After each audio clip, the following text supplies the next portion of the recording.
Hello guys, welcome to my YouTube channel. கிரவுண்ட்நட்டை தமிழில் நிலக்கடலை, அதுக்கப்புறம் வேர்க்கடலைன்னு சொல்லுவாங்க. இந்த வீடியோவில் நீங்கள் பார்க்குறது மண்ணிலிருந்து பிரித்தெடுக்கப்பட்ட நிலக்கடலை செடி.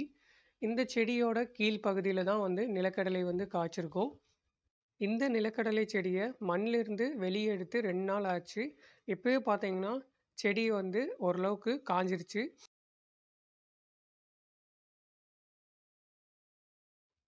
இப்போது அப்ராக்சிமேட்டாக பார்த்தீங்கன்னா ஒரு செடியில் 15 நிலக்கடலை காய்ச்சிருக்கு.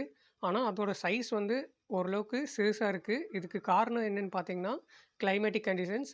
ஜூன் மந்தில் சரியான அளவு மழை பெய்யாததுனால இப்போ பார்த்தீங்கன்னா செடி காஞ்சிருச்சு. தென் அதுக்கப்புறம் ஜூலை மந்தில் மழை பெஞ்சாலுமே பார்த்தீங்கன்னா சைஸ் ரொம்பவே சிறுசாக தான் இருக்குது.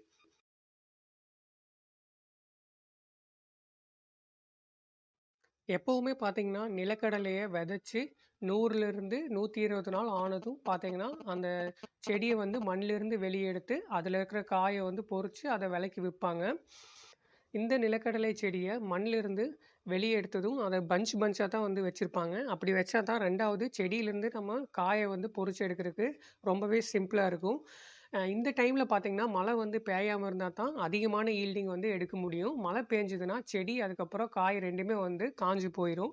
இப்போ பார்த்தீங்கன்னா டோட்டலாக 2 மெத்தடில் நிலக்கடலை விலைக்கு விற்பாங்க. முதல் மெத்தட் என்னென்னு பார்த்தீங்கன்னா பச்சையாகவே அந்த காயை பொறிச்சு விற்றுருவாங்க. இந்த ப்ராசஸ் 1 வீக்குள்ளே கம்ப்ளீட் ஆயிரும். 2வது மெத்தட் என்னென்னு பார்த்தீங்கன்னா செடி காஞ்சதுக்கப்புறம் அந்த காயை பொறிச்சு விற்பாங்க. இந்த ப்ராசஸ் 1 மந்த் வரைக்குமே ஆகும். ரொம்ப லேட் ஆகும். ஆனால் ஈல்டிங் நம்ம பச்சையாக பொறிச்சு விற்கிறத விட காய வச்சு விற்கிறதுல தான் அதிகமாக எடுக்க முடியும்.